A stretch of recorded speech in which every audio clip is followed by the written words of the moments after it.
앞서 6일 동안의 말씀을 정리하며 시작하겠습니다. 우리는 영혼 몸으로 이루어져 있습니다. 데살로니가전서 5장 23절에 평강의 하나님이 친히 너희로 온전히 거룩하게 하시고 또 너희 온 영과 혼과 몸이 우리 주 예수 그리스도께서 강림하실 때에 흠없이 보존되기를 원하노라 라는 말씀에서 우리 모두는 영혼, 몸 세 개의 부분으로 이루어져 있음을 알 수 있습니다. 또한 고린도후서 5장 17절에서 누구든지 그리스도 안에 있으면 새로운 피조물이라 이전 것은 지나갔으니 보라 새 것이 되었도다 라고 말합니다. 이것은 우리의 거듭난 영에 대한 말씀이라고 설명드렸습니다. 왜냐하면 상처 입은 마음과 병든 몸이 예수님을 영접하자마자 새 것처럼 되고 혹여 치유가 되더라도 항상 괜찮거나 영원히 유지되지는 않기 때문입니다. 그러므로 이 말씀은 혼과 몸에 해당하는 말씀이 아닌 것입니다. 그리고 우리의 영 안에서는 고린도전서 2장 16절에서 그리스도의 마음을 가졌다고 말씀하십니다. 요한일서 2장 20절에서는 거룩하신 자에게서 기름 부음을 받고 모든 것을 안다고 말씀하십니다. 그것은 우리의 혼과 몸에서는 아직 일어나지 않았지만 거듭난 영에서는 일어난 사실입니다. 계속 반복해서 설명하겠지만 안타깝게도 우리 인간은 기능적으로 우리의 영을 인식할 수 없습니다. 우리는 영을 느낄 수 없습니다. 오직 하나님의 말씀을 통해서가 아니면 영을 볼 수 없습니다. 오직 하나님의 말씀만이 그리스도 안에서 우리가 누구인지 정확하게 보여줍니다. 에베소서 4장 24절에서 우리는 거듭났을 뿐만 아니라 의롭고 참으로 거룩하다고 말씀하십니다. 또한 에베소서 1장 13절에서는 거듭난 후 성령으로 인치심을 받았다고 말씀하십니다. 그것은 그리스도인이 거듭날 때 우리의 영이 완벽하게 거듭났다는 의미입니다. 다시 말해 우리는 거듭난 영 안에서 천국에서 누릴 수 있을 만큼 의롭고 거룩하고 순수합니다. 우리가 거듭날 때 하나님께서 우리에게 아기 같은 영을 주셨고 그것을 성숙시키게 만드는 것이 아니라는 뜻입니다. 우리의 영 안에서 우리는 지금 이 순간 그리스도와 동일합니다. 요한일서 4장 17절에서 예수님이 그러하신 것처럼 우리도 이 세상에서 그러합니다. 예수님은 마리아가 안고 있는 아기가 아닙니다. 예수님께서는 완전하시며 지금 하나님 아버지 보좌 우편에 앉아 계십니다. 완전하신 예수님이 그러하신 것처럼 우리도 영 안에서 이미 그러합니다. 그러나 우리의 혼과 몸은 그리스도에 대한 이해와 순종 안에서 자라고 있는 중입니다. 우리 거듭난 주님의 자녀들은 그분의 본성을 가지고 있지만 우리의 미성숙한 혼과 몸은 영을 따름으로써 자라야 합니다.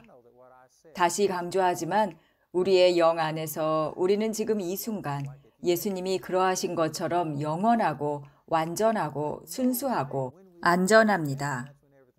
저는 경험상 지금 제가 한 이 말씀으로 인하여 어떤 분들의 마음을 폭발시켰을 것을 압니다. 사람들은 절대 아니라고 생각하며 우리가 모두 천국에 가서야 이 모든 일들이 일어날 수 있다고 생각합니다. 물론 천국에 가면 우리의 몸이 변할 것입니다. 우리의 마음도 흠이 없어질 것입니다. 그러나 고린도전서 6장 17절에서 주와 합한 자는 한 영이라고 하신 것처럼 지금 우리의 영 안에서 우리는 예수님과 동일합니다. 그리고 여기서 헬라어 단어는 헤이스, H-E-I-S이며 다른 것을 배제하는 단수 하나를 의미합니다. 이것은 성령님과 우리의 영이 하나라는 의미입니다. 아직 우리의 영의 완전함이 우리의 생각과 행동에서 온전하게 나타나지는 않았지만 우리의 구원의 3분의 1을 하나님께서 완벽하게 다 이루신 것입니다. 우리는 우리의 영 안에서 받을 수 있는 최대한의 구원을 이미 받았습니다. 그리고 에베소서 1장 13절에 따르면 일단 거듭나면 성령의 인치심으로 봉인되고 진공 포장되어 완벽히 보호받습니다. 이 인치심을 쉽게 말하자면 우리가 마음과 행동으로 죄를 지어 마귀에게 틈을 내어주었더라도 우리의 영 안으로 마귀가 침범할 수 없다는 것입니다. 강조하지만 죄를 지어도 된다고 하는 것이 아닙니다. 저는 거듭난 우리가 죄를 지을 때 그 죄가 하나님의 능력으로 우리의 영을 둘러싼 봉인을 뚫지 못한다는 것을 말하는 것입니다. 그리스도인이 죄를 지으면 그 죄가 우리의 몸에 들어갈 수 있고 마귀에게 우리의 몸에 침투할 수 있는 빌미를 제공하여 질병이나 고통 등을 일으킬 수 있습니다. 또한 우리의 마음에 들어가서 우리 안에 두려움, 우울, 절망, 분노, 증오 등과 같은 것들을 일으키게 할 수도 있습니다. 그러므로 우리는 영으로서 육을 죽여 거룩한 삶을 살고 사탄에게 최대한 틈을 내어주지 않아야 합니다. 왜냐하면 사탄은 오직 도둑질하고 죽이고 멸망시키려고 오기 때문입니다. 요한복음 4장 24절에서 예수님께서 말씀하시기를 하나님은 영이시니 예배하는 자가 영과 진리로 예배할지니라 하셨습니다. 하나님은 영이시므로 그분의 영과 우리의 영이 교제하는 것이지 그분의 영과 우리의 육체나 마음이 교제하는 것이 아닙니다. 물론 그분께서는 우리의 모든 생각과 행동을 알고 계십니다. 그러나 하나님은 우리를 영 안에서 보시고 우리의 육체 안에서의 모습이 아닌 영 안에서의 우리의 모습에 근거하여 우리와 관계를 맺으십니다. 그리고 그 영으로서 우리의 잘못된 생각과 행동을 보게 하시고 자복하게 하십니다. 제가 그것을 이해했을 때 주님께 나아가 그분이 저를 위해 하신 것들을 누릴 담대함을 얻게 되었다고 말씀드릴 수 있습니다. 저는 이전에는 그런 담대함이 없었습니다. 저는 하나님께서 모든 능력을 가지고 계시고 100% 선하시며 무엇이든 하실 수 있다는 것을 의심해 본 적이 없습니다. 하나님께서 하나님 되심을 의심하는 것이 저의 문제는 아니었습니다. 제가 의심했던 것은 이런 저를 주님께서 사용하실까였습니다. 하나님의 능력이 왜 저에게는 나타나지 않을까 하는 것이 저의 문제였습니다. 왜냐하면 저는 제 스스로를 보면서 하나님의 능력의 통로로 쓰임받을 가치가 없다고 느꼈기 때문입니다. 제가 목사로 55년 동안 온 마음으로 그분을 섬겨왔지만 여전히 제 혼과 몸은 어떤 것도 완벽하지 못하기 때문입니다. 이전보다 하나님께 더 집중하고 있지만 여전히 완벽하지 않습니다. 바울이 빌립보서 3장에서 말한 것이 바로 이것입니다. 그러므로 우리가 우리의 혼과 몸의 부분에서만 생각한다면 하나님께서 진정으로 우리를 통해 일하시고 우리의 기도에 응답하실 것이라고 믿는 담대함을 결코 가질 수 없을 것입니다. 그러나 제가 영혼 몸이라고 부르는 것을 이해하기 시작하면서 우리의 영 안에서 우리는 예수님만큼 거룩하고 순수하게 재창조되었고 우리의 행동이나 생각에 따라 그 영은 변동하지 않도록 봉인되었다는 것을 깨닫게 되었습니다. 거듭난 우리의 영은 지금과 항상 영원히 이 세상에서 예수님과 같습니다. 우리가 그렇게 생각하든 그렇지 않든 말입니다. 일단 이 원리를 이해하기 시작하면 우리는 영과 진리로 하나님께 나아갈 수 있고 자비를 얻고 필요할 때 도움을 주는 은혜를 발견할 수 있습니다. 이것이 저를 하나님과의 올바른 관계의 길로 인도하기 시작했습니다. 55년이 지난 지금 제 삶은 완전히 바뀌었고 그것은 바로 이러한 진리 때문이라고 말씀드릴 수 있습니다. 지금 이것을 보고 계신 많은 분들이 받아들이기 어려워한다는 것을 알고 있습니다. 왜냐하면 우리는 우리 자신의 육체적, 정신적인 부분에 너무 집중하고 있거나 영적인 능력을 행하려면 특별한 훈련을 해야 한다고 배워왔기 때문입니다. 그리스도 안에서 정체성을 확인하고 하나님의 능력을 나타내고 싶으십니까? 진부하게 들릴 수 있겠지만 유일한 방법은 하나님의 말씀으로 가는 것입니다. 히브리서를 통해 설명하겠습니다. 히브리서는 바로 우리가 자신의 행위나 선함에 기대어 하나님께 나아가려는 시도를 멈추고 오직 예수님만을 온전히 믿고 의지하라고 권면하는 책입니다. 우리가 살고 있는 이 신약 시대에 우리들은 자기 행위를 근거로 하나님과의 관계를 맺으려 하는 것 자체가 죄라고 말씀하시고 있습니다. 갈라디아서 3장을 보면 율법은 믿음에서 난 것이 아니며 믿음으로 말미암지 않은 것은 다 죄라고 로마서 14장 23절에 부연 설명되어 있습니다.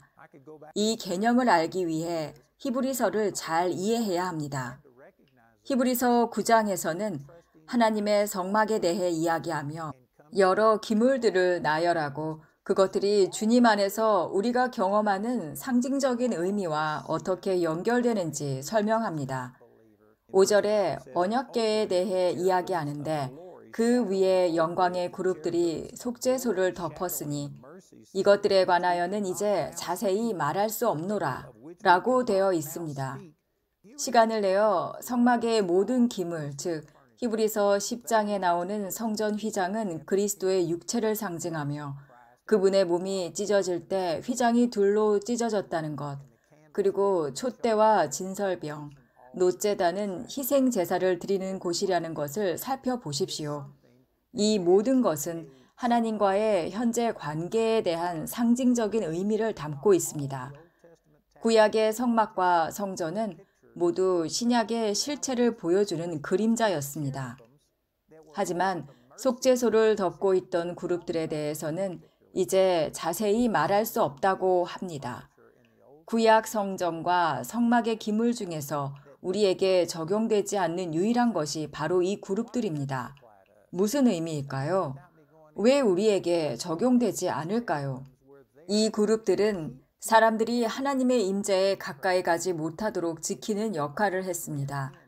누구든지 휘장 뒤 언약궤가 있는 지성소에 들어가면 즉사했습니다.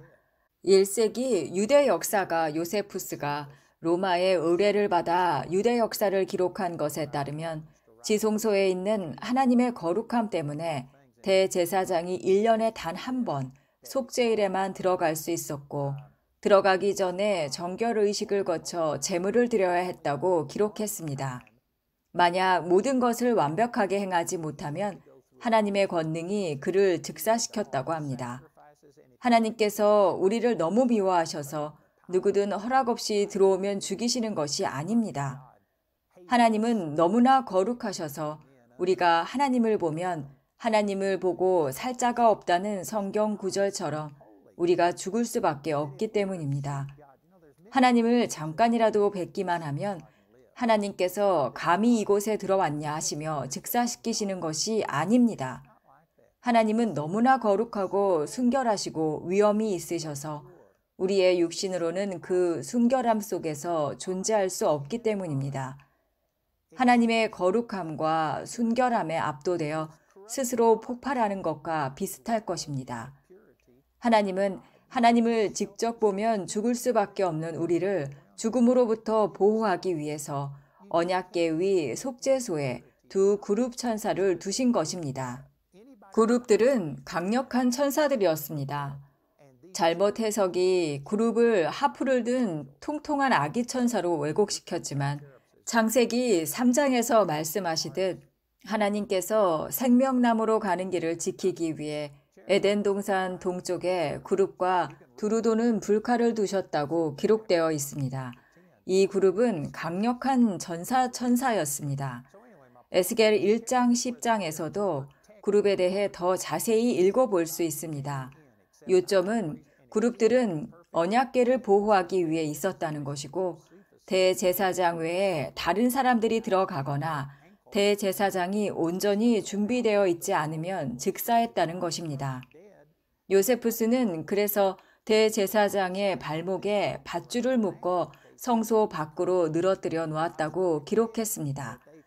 만약 하나님께서 그를 즉사시키시면 아무도 들어가서 시신을 꺼낼 수 없기 때문에 그가 완벽하지 않을 경우를 대비해 밧줄을 발목에 묶어놓고 하나님께서 그를 죽이시면 밧줄을 잡아당겨 시신을 꺼냈다고 했습니다.